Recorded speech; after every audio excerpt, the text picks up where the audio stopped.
যে কত উপরে। বিষয়টা হলো আল্লাহ নবী সাল্লাল্লাহু আলাইহি সাল্লাম যখন মক্কা থেকে মদিনা হিজরত করে, তখন শুনেন আগে কথাটা তারপর বলেন। তখন এই পাহাড়ে এসে লুকাইছিলেন। এই পাহাড়ে যখন লুকাইছিলেন অনেক ইতিহাস আছে। উনি যখন ওখানে লুকিয়েছিলেন, কাফেররা তার পিছনে ধাওয়া করছিলেন। সবাই এসে উনি গুহা থেকে যখন পাহাড় ওই কাফেরদের যানবাহনের ঘোড়ার পায়ের শব্দ শুনতে পাচ্ছিলেন, তখন আল্লাহ নবী সাল্লাল্লাহু আলাইহি সাল্লামের সাথে ছিলেন কে? সবাই বলেন আবু বকর। উনি জিজ্ঞেস করছেন, ইয়া রাসূলুল্লাহ, আমাদের তো এখন শেষ সময়, কারণ ওই যে ওদের পায়ের শব্দ শোনা যাচ্ছে, এখন তো আমাদেরকে শেষ করে ফেলবে। তখন আল্লাহ রাব্বুল আলামিন আল্লাহর উপর ইয়াকিন রেখে বলছিলেন জনাবে রাসূলুল্লাহ সাল্লাল্লাহু আলাইহি সাল্লাম যে ওয়ালা তাহজান ইন্নাল্লাহা মা'ানা, চিন্তার কোনো কারণ নাই, আমরা শুধু দুইজন নই, আমাদের সাথে আমাদের আল্লাহ আছে। সুবহানাল্লাহ।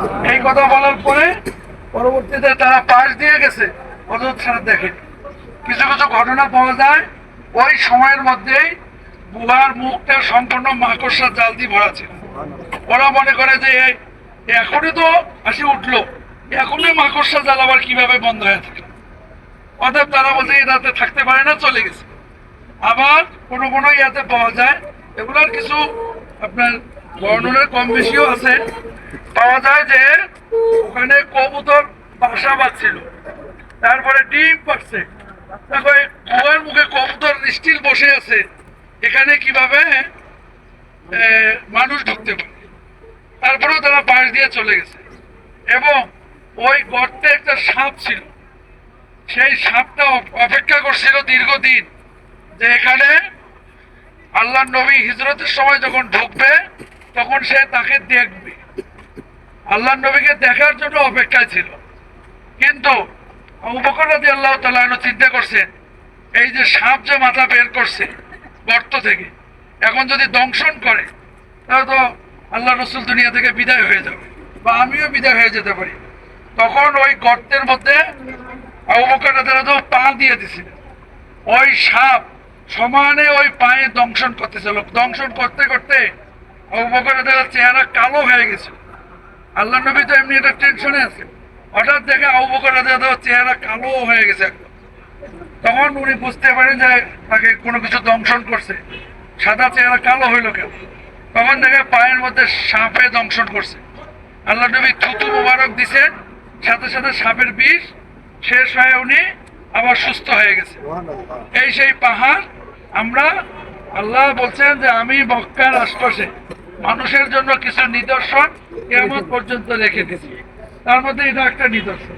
এখানে এই পাহাড়, এখন বলি যদি কারোর উঠার ইচ্ছা হয়, আমার খুব প্রবল ইচ্ছা উঠার, মানুষও উঠতেছে, ওনারা করবেন কি সকালে ফজর পড়িয়া 20 রিয়াল 30 রিয়াল 40 রিয়াল যা নেয় গাড়ি নিয়ে চলে আসবেন 2-4-5 জন, কাউকে নিষেধ করবো না।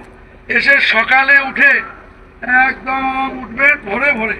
এই যে এখন কিন্তু কেউ আর ওঠে না, এখন যে সময়, এখন সবাই নামতেছে, মানে ঠান্ডায় ঠান্ডায় উঠতে হবে, আবার নামতে হবে।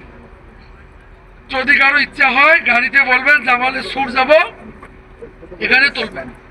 এই ওই যে দেখা যায়, দেখেন সাদা সাদা কিছু দূর বলতে দেখা যায়, তারপর আর দেখাই যায় না। তাহলে কত উপরে উঠলে আমাদের মতো একটা মানুষ আর কিছুই দেখা যায় না। আমরা তো মনে করতেছি সামান্য একটু মনে হয়, আসলে সামান্য না, বহু উপরে, মিনিমাম 2-2.5 ঘন্টা সময় লাগবে। যাক, আমরা একটু এখানে একটা দর্শনীয় জায়গায় আসলাম। কই আজাদি ভাই কই, কে আছে? মামা কই? একজন একটু দোয়া করে দেয় নাকি বলেন? তুমি দেন একটু দোয়া করে দেন, আমরা একটু দোয়া করে যাই। এই জায়গা আল্লাহ নবী হিফাজত হয়েছিলেন।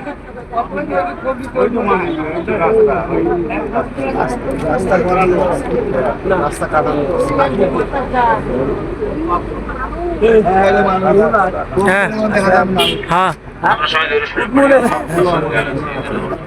আল্লাহ